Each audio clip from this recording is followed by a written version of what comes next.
여러분 안녕하세요. 들리시나요? 잘? 네. 예, 반갑습니다. 제 이름은 유영숙이고요. 저는 과학자입니다. 그래서 제가 속해 있는 한국과학기술연구원 키스트에서 책임연구원을 맡고 있고, 또 재단법인 기후변화센터 공동대표를 맡고 있습니다.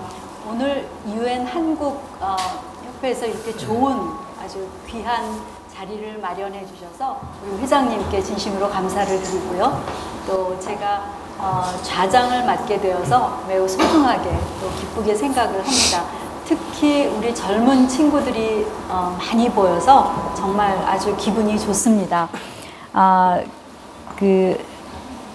우리가 두 개의 짧지만 아주 굉장히 귀한 그런 강의를 들었습니다. 최재철 대사님께서는 그 외교의 그 현장에서 어떻게 파리 협정이 체결이 되었고, 또 한국의 역할은 무엇이었고, 또 그 의미가 무엇인지 그런 아주 귀중한 강의를 해주셨고요. 또 정서영 교수님께서는 또 이제 한국이 글로벌 그 리더십을 보여주고 있는 GCF와 또 GGGI와 같은 그런 그 기구에 대해서도 말씀을 해주셨습니다. GCF와 GGGI를 이야기를 하시니까 제가 몇 년 전에 활동할 때 기억이 나서 여러분들께 그 좀 공유를 좀 하겠습니다. 제가 2011년 남아공 더반의 그 기후변화 협약 당사국 총회 때 국가 그 대표로 참석을 했을 때 참석하기 직전에 기재부 장관님하고 그 당시 또 이제 여러 그 분들하고 논의를 해서 우리가 이거 빨리 이야기를 해야 된다. 이제 그런 논의를 했었습니다. 그게 뭐냐 하면 GCF를 우리 대한민국의 본부를 유치하겠다라는 이야기를 대한민국이 먼저 해야 된다. 근데 이제 그러려면 기재부가 재정적인 계획이 있어야 되기 때문에 기재부하고 많이 협의를 했었고요. 그래서 협의가 잘 되어서 더반으로 떠나기 직전에 오케이, 우리가 그러면 그 연설문에 그 내용을 담자. 그래서 제가 이제 대표 연설을 할 때였는데, 그 대표 연설의 내용에는 이런 거였습니다. 우리 대한민국이 최 대사님께서도 강조하신 것처럼 그 원조를 받던 나라에서 이제는 원조를 주는 그런 나라가 되어서 선진국과 개도국의 그런 가교 역할을 대한민국이 잘 할 수 있다.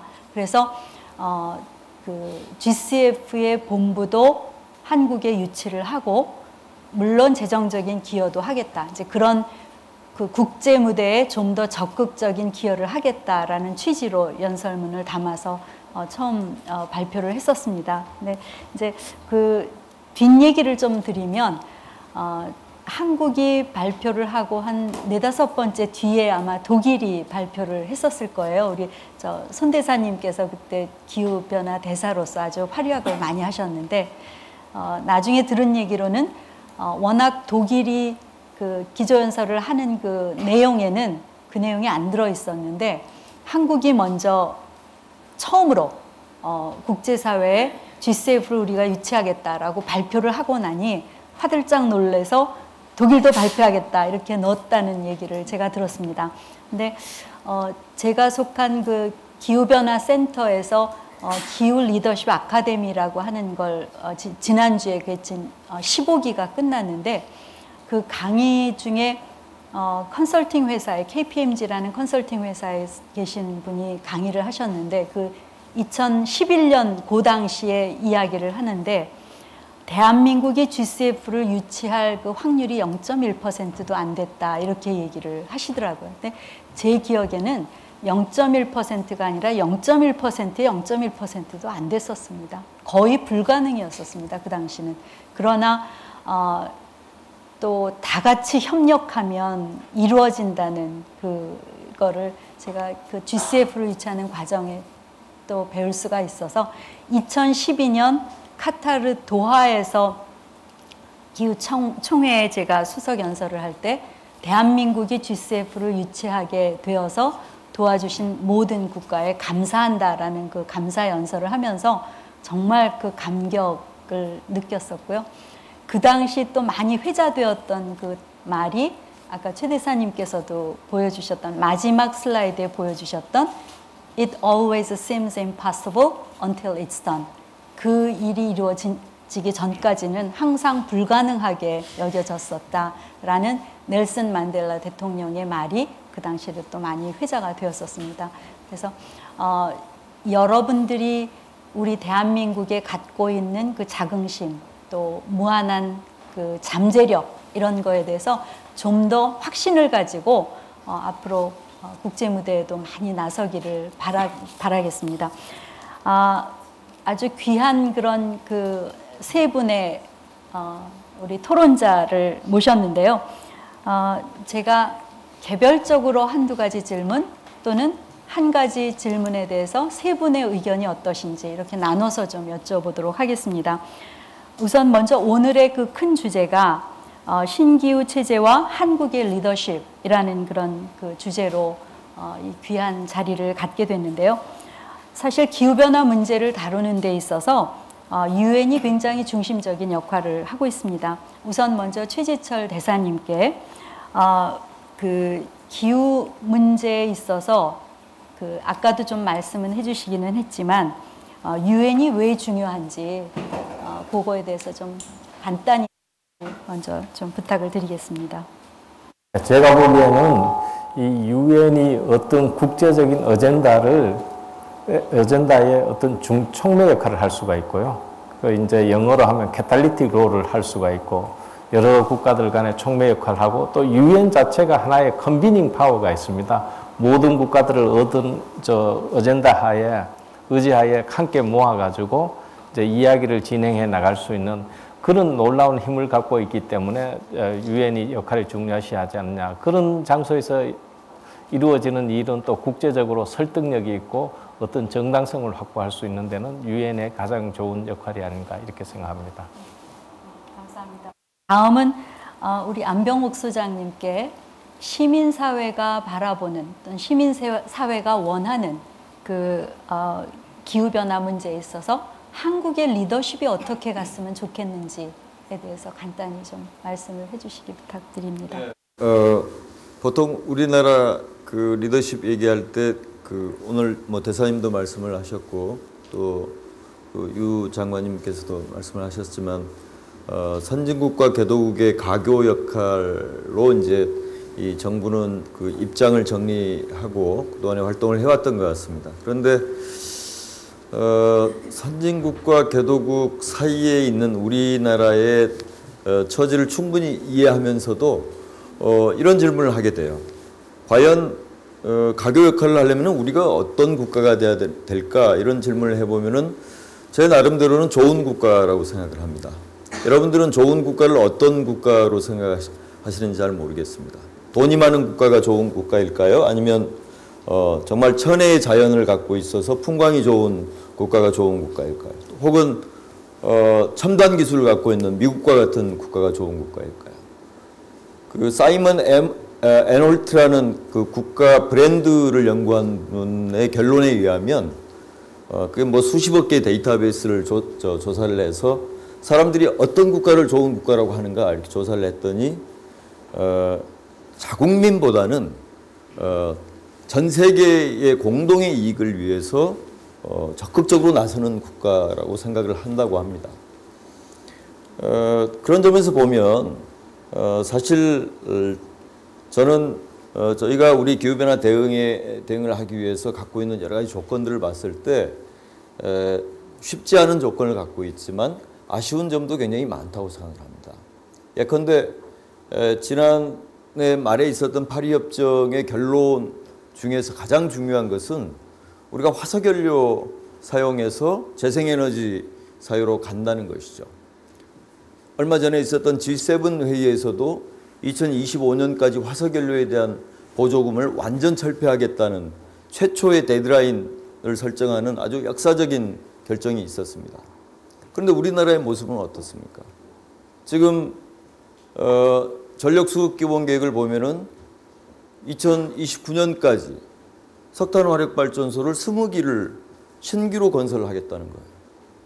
이것은 국제사회 흐름과 우리나라의 자국 내에서 벌어지고 있는 게 너무나 그 반대로 가고 있는 것이죠. 그래서 저는 국가의 품격에 대해서는 이따가 좀 더 별도로 좀 말씀을 드리고 싶은데 누군가를 리드하려면은 우리 스스로 자부심을 가질 수 있을 만큼의 우리 스스로의 노력이 일단 기본 전제가 되지 않은가 이렇게 생각을 합니다. 감사드립니다. 대한민국이 국제사회에서 특히 기후변화라는 그런 글로벌 어젠다에 글로벌 리더십을 보이기 위해서 우리 학계 전문가이신 정서영 교수님께서는 무엇이 필요하다 그렇게 생각을 하시는지요? 우리나라가 굉장히 잘했던 게 뭐냐면 지난 짧은 기간 동안 경제 성장을 굉장히 잘할 수 있었던 가장 큰 힘은 뭐냐면 밖에 좋은 나라에 가서 좋은 대학에서 열심히 유학 생활을 해서 거기서 좋은 이론들을 빨리 배워와서 또는 좋은 회사에서 금방 습득을 해서 우리나라에 와서 그걸 거의 그대로 빨리 했다는 겁니다. 그래서 있는 것들을 굉장히 흡수력이 굉장히 좋고 그걸 어느 정도 잘 조정은 좀 하겠죠. 그렇지만 그거를 잘 이행을 하는 능력이 굉장히 탁월하고 되게 모범생들이 그렇게 잘 합니다. 그래서 그렇게 우리의 경제 성장을 할 수 있었던 굉장히 좋은 힘이었던 것 같은데 신기후 체제에서 우리가 계속적인 힘을 발휘하기 위해서는 어떻게 해야 되느냐. 제가 오늘 드린 말씀 중에 사실 제가 선진국에 있는 여러 정부 관계자라든지 전문가들 만날 때 그분들 굉장히 대단한 분, 제가 좌시한다는 의미는 아니지만 생각보다 이거는 누구에나 다 새로운 문제이기 때문에요. 그 생각의 깊이가 우리가 새로 경제 성장을 했어야 됐을 때 선진국으로부터 받아왔던 그 임팩트보다는 사실은 갭이 굉장히 적다는 것입니다. 경우에는 그쪽에서 우리나라에게 물어보는 때도 있어요. 아니 이건 한국이 더 잘할 것 같은데 한국이 뭐 하고 있냐고. 제가 비슷한 예로 제가 미국에서 유학을 하고 박사받고 포닥을 실리콘밸리에서 했거든요.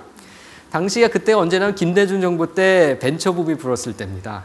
제가 실리콘밸리에서 기후변화로 포닥을 한 게 아니라 당시에 벤처붐이 워낙 불었기 때문에 제가 사실 한국의 IT 팔러스 가지고서 제가 그때 포닥을 했는데 그때 똑같은 상황이 있었어요.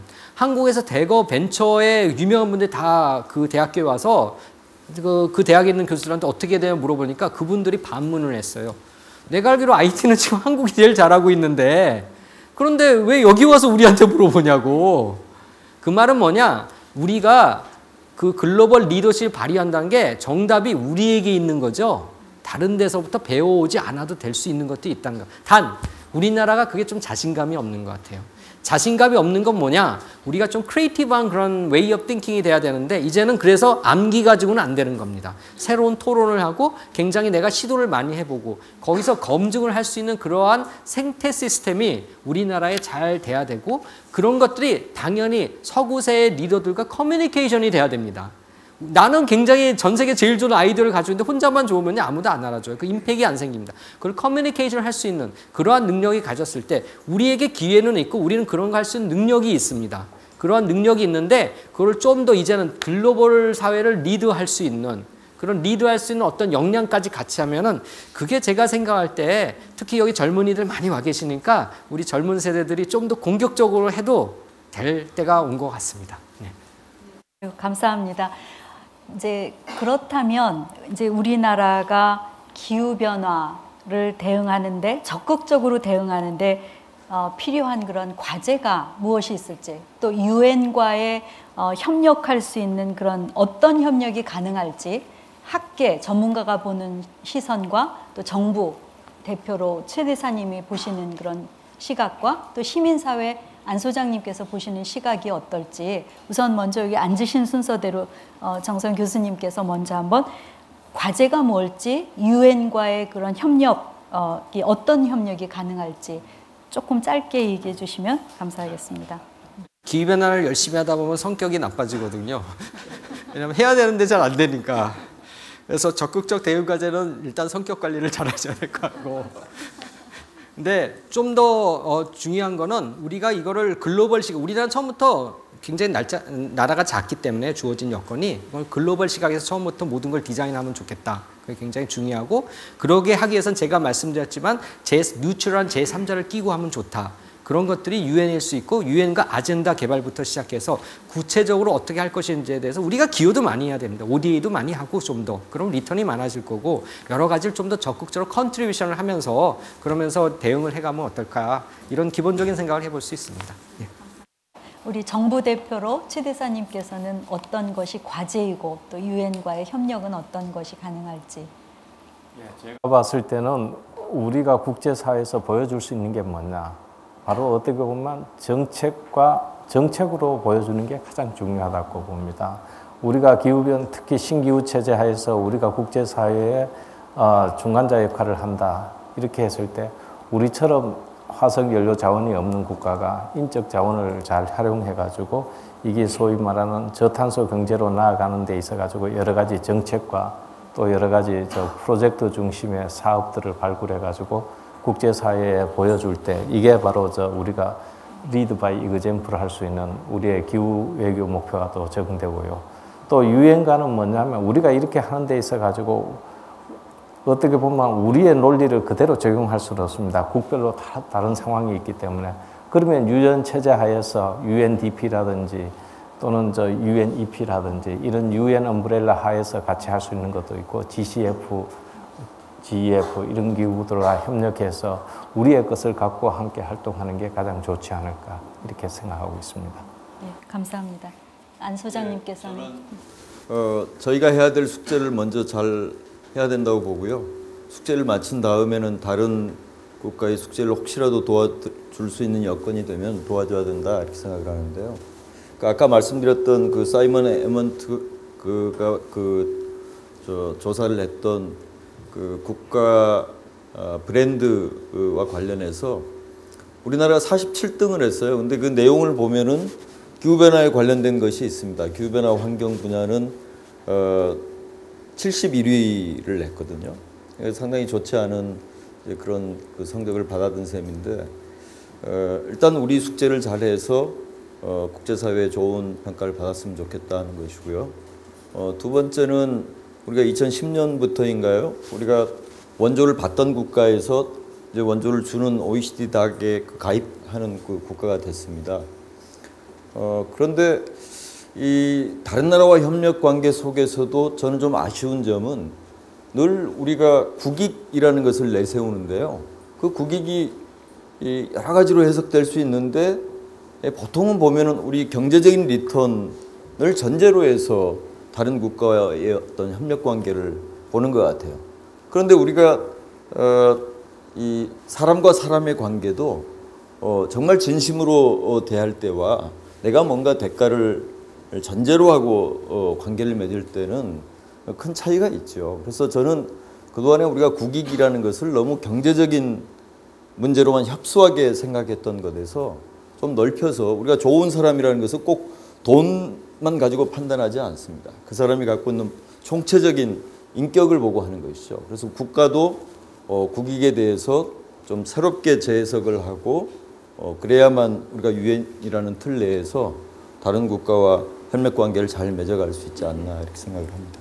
네, 감사합니다. 제가 한 가지 질문을 드렸는데 이렇게 그 답변을 하시는 그 방향이랄지 그게 굉장히 좀 다르구나 그런 걸 또 느낄 수가 있었습니다. 그래서 제가 오늘 이 구성이 학계 전문가와 또 정부 대표로 협상을 항상 주도하시는 그런 최 대사님과 또 시민사회 대표로 우리 안 소장님을 모신 것이 굉장히 좋은 그 구성이다 그런 생각이 들었고요. 또 아까 안 소장님께서 말씀하시는 중에 국가의 격에 대해서 기회가 되면 조금 좀 말씀을 하시고 싶다. 저도 굉장히 듣고 싶습니다. 아까 그 국격 어떻게 이제는 우리나라도 정말 경제 성장을 어떻게 하나를 고민을 하던 시대에서 국격을 어떻게 더 높일 수 있을까라는 것을 좀 고민을 할 시대가 되지 않았을까. 그것이 바로 아마도 기후변화 문제에서 우리가 적극적으로 나설 수 있는 그런 아젠다가 아닐까 이런 생각이 들어서 우리 안 소장님께 다시 한번 그 얘기를 조금 더 해주실 걸 부탁드리겠습니다. 일찍 드렸던 말씀하고 좀 비슷합니다만 기후변화와 같은 정말 중대하고 시급한 문제에 대해서 각 국가들이 왜 반응이 이렇게 느릴까 이렇게 조사를 해봤더니 대부분의 국가들은 영토라는 그 협소한 울타리 내에서 사고하고 제도를 만들고 하고 있다는 것이죠.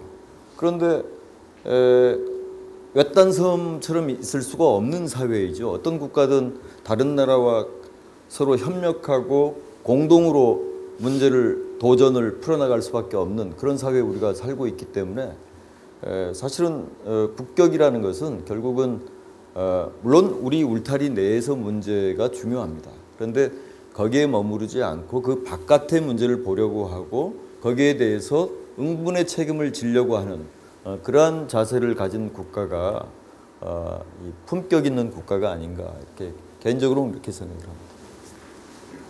CF를 우리나라에 유치할 당시 그때도 물론 이제 정부와 민간과 전문가들이 다 같이 협력을 했지만 국제사회가 한국을 바라볼 때 굉장히 진정성 있게 바라봤다.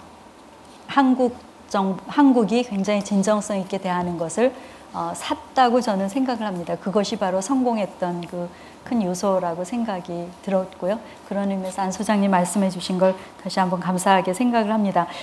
굉장히 재밌어지는데 시간이 또 이제 지정된 시간이 또 있고 해서 제가 이제 세 분께 공동으로 드리는 마지막 질문으로 이 자리에도 많이 와 있는 우리의 미래 세대들 그리고 또 일반 시민들에게 어떤 조언을 좀 그 각자의 위치에서 해주실 수 있을지 우선 또 다시 정서영 교수님께 먼저 마이크를 드리겠습니다.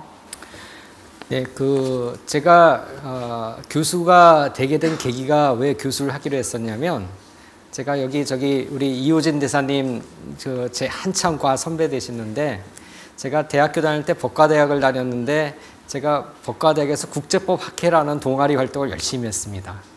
거기서 매년 국제법 모의재판 경시대회를 하고 당시에 제 선생님께서 뭐라고 적어가셨냐면은 미국에서는 35년 동안 국제법 모의재판 대회가 열리는데 우리나라는 한 번도 대표가 참가를 못했다는 거예요. 이거 보는 게 내 꿈이다 그러셔서 제가 대학원생 때 제가 왜 그런 말씀을 드렸나 후회 나중에 많이 했는데 제가 하겠습니다. 그래가지고 후배 2명 데리고서 죽을 고생해가지고 제가 뉴욕에서 지금도 생각나는데 대회 마치고 나서 일단 준비 시간에 한 70% 동구하는 데 썼고요. 가가지고 끝나고 나서 응급실 실려갔던 기억이 납니다. 그래서 비행기를 타고 돌아오면서 나 내년에 유학 가야 되겠다 라고 해가지고 그 비행기를 탔던 게 제가 미국에 간 게 태어나서 2번째 비행기 탄 거거든요. 그 다음에 유학해서 갔습니다.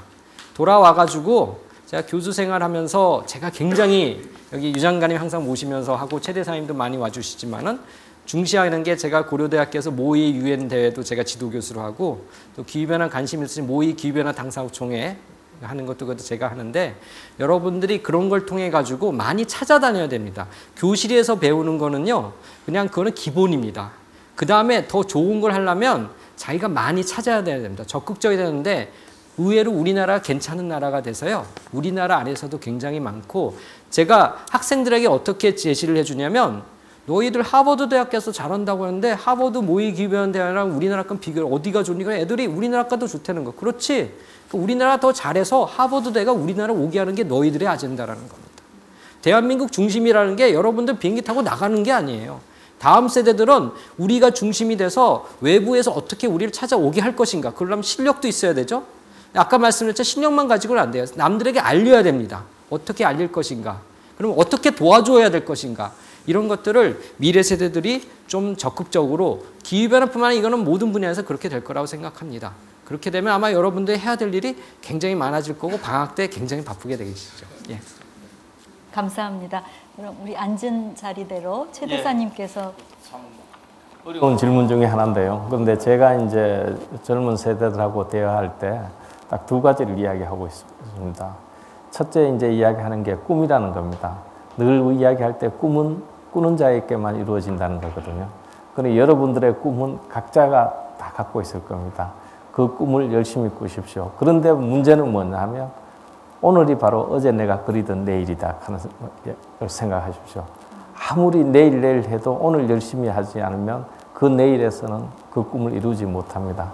그렇기 때문에 오늘이 바로 어제 내가 그리던 내일이다 생각으로 꿈을 이루어 가시기 바랍니다. 감사합니다. 네, 굉장히 멋진 말씀을 해주셨는데 꿈은 꾸는 자에게만 이루어진다. 그리고 오늘은 어제 내가 꿈꾸던 내일이었다. 굉장히 좋은 말씀을 해주셨습니다. 감사합니다. 네, 우리 안병옥 소장님 조언. 일반 시민도 좋고 학생들도 좋고. 천사님께서 제가 드리고 싶었던 말씀을 하셔서 저는 한 가지 조금 덧붙인다면 최근 들어서 우리가 살고 있는 세상이 너무 빠르게 변화하고 있는 것 같습니다. 과거에 한 40년 정도 걸렸던 게 지금은 뭐 2, 3년 정도라고 할까요? 그럴 정도로 빠르게 변화하기 때문에 사실 이제 미래를 살아갈 젊은 분들 같은 경우는 단기적인 시각에서 자신의 인생을 설계하고 또 우리나라를 해석하고 이거보다는 조금 더 긴 안목을 가지고 준비를 해나가야만 워낙 빠르게 변화하는 그 흐름 속에서 그 방향을 잃지 않을 수 있다고 생각을 합니다. 좀 긴 안목을 가져주셨으면 하는 부탁을 드리겠습니다. 감사합니다. 제가 정서영 교수님이 말씀하셨던 그런 그 MUNCCC UN 모의 당사국 총회에 작년에 참석을 해보고 굉장히 감동을 했었는데요. 초등학생부터 대학생까지 그들이 보여준 그 열정이 우리나라 정말 힘이 있구나, 희망이 있구나 이런 생각을 했었습니다.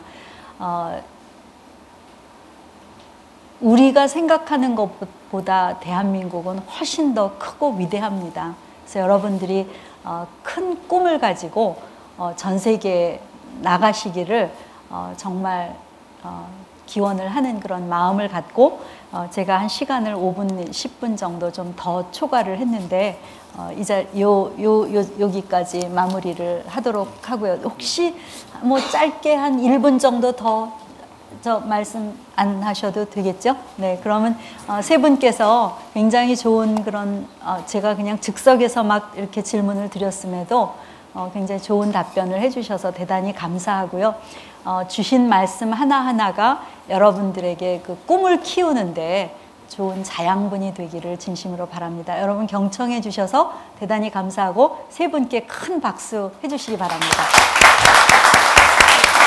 잠깐 아직 알려주셔야 되는데 나중에 왜 말할 길을 안 주냐고 그러실 때 한 10분 정도 저기 장관님께서 플로어에서 질문이나 코멘트를 받아주셔서 뭐 혹시 저희가 답변 더 해야 되는 거 있으면 해드리고 너무 이제 한 10분 맥시멈 10분입니다. 지금 뒤돌아보는 분, 네. 조금만 크게 얘기해 주세요. 아까 말씀하셨던 것 중에 저는 지금 이제 숭실대학교 기후변화 그 과정 경제학부에 있는 대학원생 윤태현이라고 합니다. 네, 제가 뭐 다양한 질문 드리고 싶었지만 사실 오늘의 주제가 리더십과 관련된 주제다 보니까 리더십 아까 말씀을 하시면서 GCF가 얼만큼 의미가 있고 우리나라에서 중요한지를 말씀을 하셨는데 사실상 국내에서 논의되고 있는 것들이 대부분 파리 기후 협약 이후에 우리가 감축해야 될 목표와 그리고 어떤 식으로 감축을 해야 될지 그리고 뭐 탄소 배출권이라든가 이런 방안들에 대해서만 얘기를 하고 있지 GCF의 리더로서 우리가 GCF 그 개발도상국을 어떤 식으로 지속 가능한 발전을 시킬 것에 대한 논의가 뭐 사실 학교에서 그런 논의들을 쉽게 접하기도 쉽지 않고 이런 강연들을 가보면 그에 대한 구체적인 논의보다는 뭐 아까 말씀하셨지만 뭐 석탄 발전소 같은 뭐 국제사회에 반대되는 그런 뭐 시행들을 하고 있다라는 그런 이야기들이 주를 이루거든요. 뭐 에너지라든가. 그래서 어떻게 하면 사실 아래서부터 전 세대적으로 그 지속 가능한 발전을 개발도상국에게 우리가 리더로서 해줄 수 있는지 어떤 식으로 그것들 논의를 풀어나가야 될지 그에 대한 조언을 좀 듣고 싶습니다. 누구에게 특별히 질문을 하는 건 아니죠? 교수님께서 아까 말씀해 주셨으니까. 저는 제 아이디어가 있습니다만은 저는 원래 그 일 벌리기를 좋아하는 사람이기 때문에 그래서 여러 가지 이제 국내 사정을 기본적으로 감안을 하고 아주 그냥 좀 쉽게 생각을 해보면 이건 하나의 논의의 차원에서 할 수 있는 방법은 이렇죠. 제가 아까 말씀드렸지만은 신기후 체제 최 대사님이 설명을 해주셨지만 거의 핵심은 NDC 아니겠습니까? 우리나라도 NDC 인프루브를 잘 해야 되고 국조실에서 지금 그걸 하고 있는데 제 욕심은 그걸 좀 더 제대로 만들었으면 좋겠다. 그러면 이게 국가마다 아까 말씀은 전 세계 저탄소 기술 다 보여줬잖아요. 한국의 그 특징에서 어떻게 이거를 프로모트 할 수 있는지 한 모델이 나와야 되겠죠. 경제학적인 바탕을 바탕으로 하고 정책적인 거 다 들어가 가지고. 그래서 그런 것들을 말씀드렸지만은 국제 자산화를 해야 됩니다. 그 방법론이라는 게. 그렇지 않습니까? 케인즈가 경제 성장을 하기 위해서 제시한 여러 가지 것들을 기본적인 모델을 두고 국가에서 어저스트가 되듯이 우리나라에 기본적으로 있는 경험들을 개독을 위한 모델로 하기 위해서는 거기에 기본적인 띠오리를 가지고 어저스트를 해줘야 되겠죠.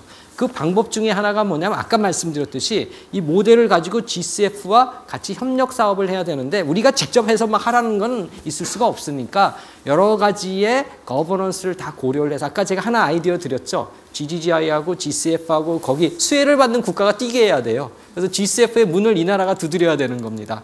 그래가지고 우리나라 할 텐데 그러면 한국이랑 뒤에서 이렇게 같이 해가지고 다 도와주도록 그렇게 하는 방법이 필요할 거고 그런 저탄소 경제 성장을 동남아 국가들이 우리나라를 굉장히 좋아하기 때문에요. 우리가 가서 열심히 하면 제가 볼 땐 충분히 우리나라가 잘 기여도 할 수 있고 놀랍게도 우리나라에서 국내에서는 이제 일자리 창출을 하는데 약간 좀 힘겨워졌잖아요. 우리의 시장은 제가 알기로는 처음부터 해외에 있다라고 생각을 하고 하시면 거기에 무궁무진한 기회가 있을 것이고 이거는 다른 나라가 우리나라에 알려주는 게 아니라요. 우리가 개발을 해서 추진을 처음부터 계획을 그렇게 잡아야 될 거라고 생각하고 그래서 아마도 최 대사님 계신 외교부가 2배는 더 커져야 되지 않을까 그런 생각도 저 개인적으로는 해봅니다. 이건 굉장히 아이디어한 수준이니까 여러분들이 그걸 나중에 열심히 공부하셔서 현실화를 해보실 수 있는 가능성은 전 충분히 있다고 생각을 합니다. 네.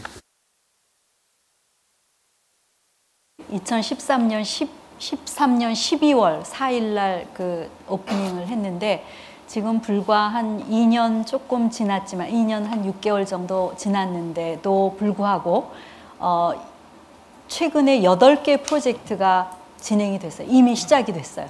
그러니까 우리가 잘 모르는 사이에 이미 개도국을 돕기 위한 그런 그 활동들이 굉장히 활발하게 이루어지고 있다. 앞으로는 더 많은 과제들이 개도국을 돕는 그런 과제들이 시작이 될 것이다 라는 것을 잠시 말씀을 드리고요. 혹시 대사님 더 추가로 답변. GCF에 대해서 우리가 많은 이야기를 하고 있는데 GCF가 지원할 수 있는 사업 모델들이 있습니다. 우리로서 할 수 있는 가장 좋은 역할은 뭐냐 하면 제가 실례를 든다면 우리가 난지도 쓰레기 더미를 어떻게 보면 발전소로 폐기물 이용을 하는 발전시설로 바꾸었지 않습니까? 그 사업 모델을 개발해서 그걸 이제 개도국에 너희들이 폐기물 관리 시설을 이렇게 메탄가스를 활용할 수 있는 발전 시설로 바꿀 수 있다. 소위 말하는 쓰레기 자원의 메탄화 사업을 비즈니스 모델로 만들어서 GCF에 신청을 합니다. 그 나라에 대해서. 그렇게 하면 GCF가 거기에 돈을 지원해 주는 소위 말하는 뱅커블 프로젝트를 통해서 GCF에 참여하는 게 우리가 어떻게 보면 우리 역량에 비추어서 가장 좋은 게 아닐까. 그런 차원에서 이제 우리가 어떤 정책이라든지 사업을 통해 가지고 국제사회에 리드해 나갈 수 있는 그런 역할이 있지 않을까 그렇게 생각합니다. 누구 또 아까 손 드신 앞에 계신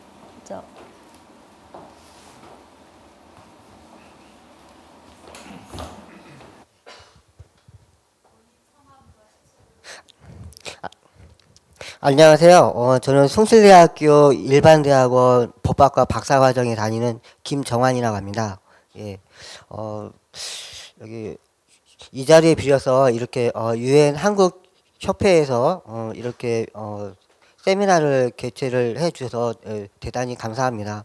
근데 저도 여기 이런 기후 변화를 되게 관심이 굉장히 많거든요. 그래서 여기 어떻게 하면은 이런 이 파리 협정 교토 의정서도 이제 실효성이 없고요. 그리고 또 이제 작년에 이제 파리 협정 이제 여기 체결을 했잖아요. 그런데 제가 가만히 생각을 해봤어요. 근데 이 이 파리 협약을 체결을 해도 이제 지키는 국가는 지키고 여기 지키지 못하는 국가는 또 안 지키고 그렇게 될 가능성이 굉장히 높거든요.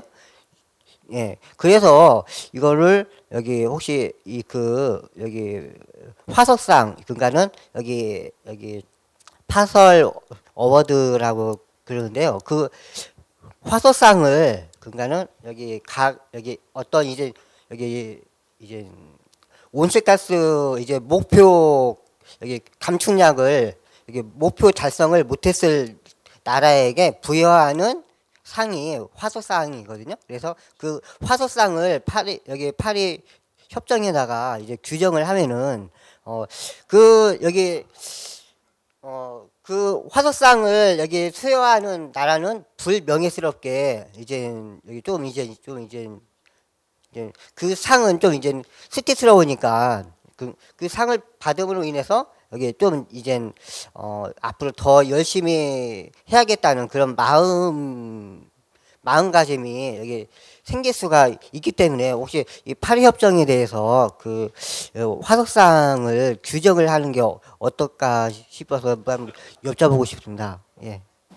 시민들의 그런 염원이랄까 그런 의미로 그렇게 얘기하신 거는 제가 잘 들었고요. 뭐 기회가 되시는 대로 그런 목소리를 내시는 건 필요하다고 보고 잠깐 말씀드릴 수 있는 거는 그 파리 협정 내용을 들여다보면 쉘이라고 들어가 있는 그런 항목들이 있습니다. 그 쉘이라고 들어가 있는 항목은 외교적인 거는 최 대사님께서 더 정확히 말씀을 해주시겠지만 그냥 우리가 국제사회에서 그걸 안 했을 경우 조금 창피한 정도가 아닙니다. 이건 반드시 해야 되는 것이라고 명시가 되어 있습니다. 그래서 그게 좀 창피한 정도 지금 말씀하신 불명예스러운 상을 주자로 정도가 아니라 이걸 지키지 않을 경우 국제사회의 어떤 경제 트레이드랄지 어떤 모든 거에서 거의 아웃되는 그런 상황이라고 저는 이해를 하고 있습니다. 그래서 혹시 최 대사님께서 조금 더 구체적으로 설명을 해주시면. 재밌는 이야기를 해주셨는데요. 사실 그게 첫 번째가 파리 협정이 법적 구속력 문제가 많이 이야기되는데 이건 법적 구속력이 있는 협정입니다. 국가 간의 약속이기 때문에 지켜야 됩니다. 근데 지키지 않을 때 어떻게 하느냐. 거기에서 이제 우리 안 소장님께서 말씀하는 국격 문제가 나옵니다. 모든 나라가 국격이 있는 국가라면 당연히 지켜야 되겠죠. 그 다음에 지키지 못했을 때는 국제사회가 평가를 할 겁니다. 왜 지키지 못했느냐. 정말 능력이 안 돼서 했다면 거기에 지원을 해주게 돼 있고요. 지켜야 될 수 있음에도 지키지 못했을 때는 좀 장관님께서 말씀하신 대로 어떻게 보면 지금 아까 학생이 말씀하신 대로 네이밍 앤 쉐이밍이 들어갈 겁니다. 왜 이 정도 할 수 있는 국가가 지키지 못했냐. 다음에 좀 더 잘하라는 공고문이 나오게 될 거고 그렇게 될 경우에 그 국가의 국격이 어떻게 될 건지는 여러분 스스로 잘 알 겁니다. 국제사회에 책임 있는 일원으로 어떤 역할을 해야 될 건지. 예. 또 혹시 우리 중간에 학생? 네. 안녕하십니까. 저는 기후변화 청년 모임의 김현태라고 합니다. 우선 작년 프랑스 파리에서 열린 기후변화 협약 회의에서 네 분을 모두 다 만나 뵙고 다시 한국에서 이렇게 만나 뵙게 돼서 큰 영광으로 생각하고요. 오늘 너무 좋은 말씀 많이 해주셔서 너무 감사드립니다. 저는 오늘 제66차 UN NGO 컨퍼런스를 참여하고 지금 이걸 듣기 위해서 다시 올라왔다가 새벽 열차를 타고 다시 내려가야 돼서 네 분에게 각가지 한 가지씩 짧은 질문을 드리고 싶은데요. 그래도 되겠습니까? 네. 우선 정서영 교수님께는 GGGI와 GCF라는 국제기구가 우리나라에 유치됐는데 여기 많은 젊은 청년들이 거기에 취업하고 싶어 하기도 하고 인턴으로 활동하고 싶어 할 거라고 생각하고 있는데 그렇게 하려면 어떤 식으로 접근하는 게 가장 효율적이고 효과적인지 답변해 주셨으면 좋겠고요. 우리 과학자라고 설명하신 우리 유영수 전 장관님께는 그렇다면 가장 존경하는 지금까지 역사상 가장 존경하는 과학자가 누구였고 그분으로부터 배울 수 있는 점이 무엇인지에 대해서 말씀해 주시면 감사드리겠고요. 그다음에 우리 외교부에서 이제 최재철 대사님께는 SDGs 그러니까 지속가능 개발 목표와 기후 변화는 좀 많은 직접적, 간접적으로 많은 연관을 맺고 있는 것 같습니다. 그거에 있어서 우리가 어떤 식으로 접근해야 되고 이걸 따로 볼 것인지 아니면 같이 봐야 될 것인지에 대해서 좀 답변을 해주셨으면 좋겠고요. 그다음에 안병 소장님께는 제 생각에도 이제 파리 총회의 그거 협정을 한마디로 표현하면은 석탄 화력의 종말 그리고 재생에너지 100% 재생에너지로라고 생각을 하는데요. 그거에 대해서 시민사회가 어떤 식으로 활동을 해 나가야 되고 그것들이 이제 젊은 청년들에게는 어떻게 돼야 되는지 말씀해 주셨으면 네 감사하겠습니다. 네 감사합니다. 순서대로 할까요? 아니면 제가 먼저 자장이니까 제가 먼저 말씀을 드리겠습니다. 짧으니까 과학자의 범위를 어디까지 할 건가에 또 문제가 있지만 저는 지금부터 한 600년 전 우리 대한민국이 과학기술의 르네상스였었습니다.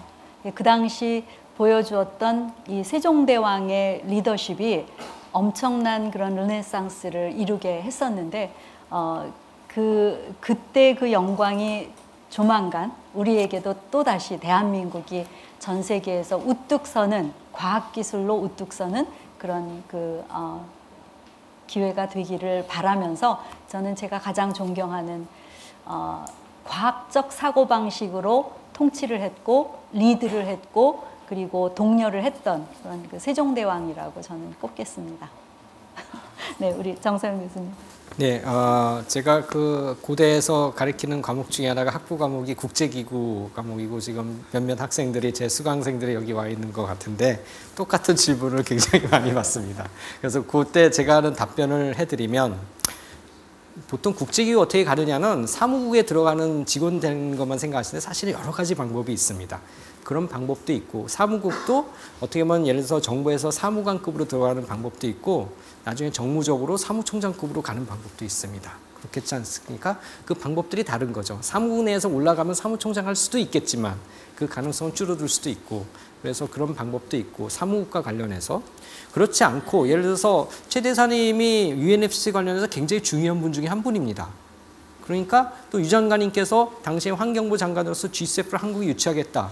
어떤 정부 공무원으로서 담당자가 돼가지고 국제기구에 관련된 업무를 하고 그 국가가 상당히 중요한 국가라면 여러분들 국제기구를 쥐고 흔들고 세계의 역사를 바꿀 수 있는 힘이 나올 수도 있습니다. 또 가끔 저 자신을 예로 들기도 하는데 제가 국제기구를 처음 관심이 가졌던 게 사실은 최재철 대사님 때 그렇습니다. 그때 저 외교부의 환경과자 가실 때 제가 유학생이었는데 그거 마치고 들어왔더니 동북아시아 UN 협력체에 저를 데리고 가셨어요.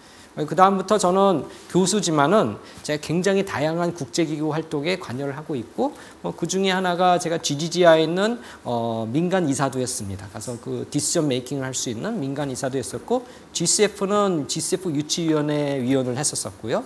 그리고 다양한 국제기구 활동을 할 수 있는데 그런 거 역시도 여러분들이 어떻게 내가 이런 거예요. 무엇을 할까가 중요한 거지 어떻게 할까 해서 예를 들어서 내가 사무국에 못 들어가면요 여러분 울 거예요. 근데 그 못 들어가도 할 수 있는 방법이 굉장히 다양하다는 건 염두에 두시고 마지막 한 가지 짧게만 그건 일반적인 얘기고요. 그럼 GGGI나 GCF에 들어가서는 어떻게 해야 되는가? GGGI는 Public Private Partnership 컨셉이 있어야 돼요. 무슨 말이냐면은 아까 말씀은 기술을 상용화하는데 그게 비즈니스에 관련된 거잖아요. 그러니까 전통적인 퍼블릭 섹터에 관련된 것뿐만 아니라 비즈니스 매니지먼트라든지 또 본인이 굉장히 테크니컬한 엔지니어링에 대한 공부가 돼 있다. 이런 것들이 필요합니다. 그런 어떤 녹색과 관련된 것들 이거 퓨저닝이 돼가지고 굉장히 플렉서블하게 그렇게 할 수 있으면 아마 GGGI 들어가서 굉장히 많이 자기가 채용이 될 수 있는 인턴이 됐던 당연히 영어는 잘 하시겠죠. 그죠?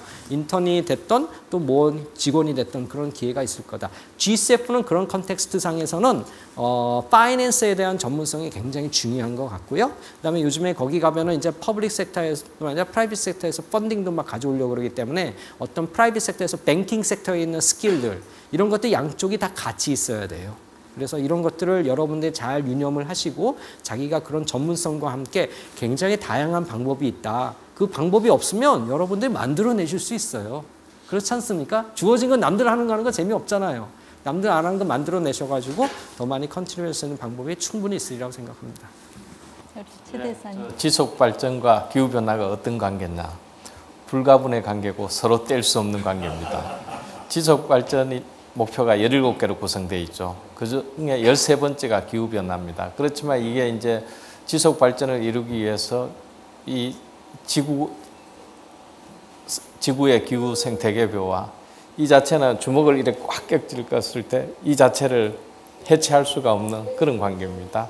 그런 차원에서 두 개를 분리해서 생각하기보다는 두 개를 하나로 생각해서 접근하는 게 필요하다고 봅니다.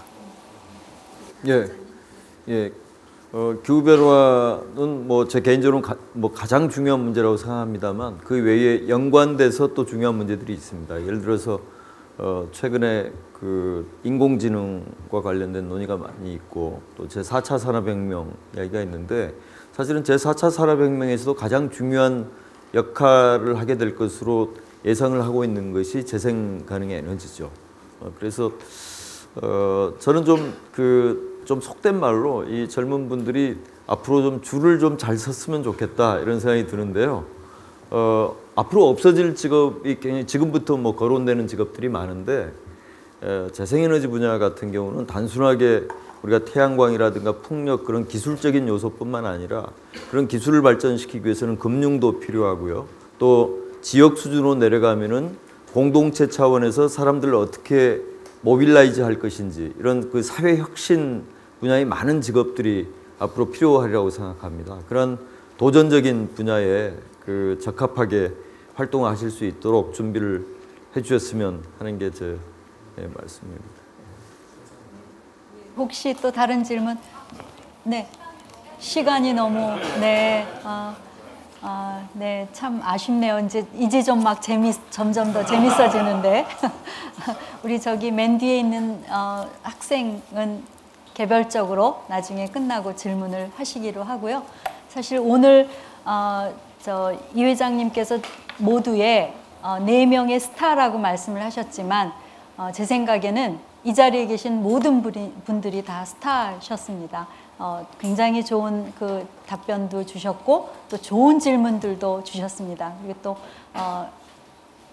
아주 전체 시간 동안 눈을 반짝반짝하고 아주 경청해 주시고 같이 참여해 주셔서 여러분 모두가 오늘의 스타고 또 내일의 스타들이 다 여기 앉아 계십니다.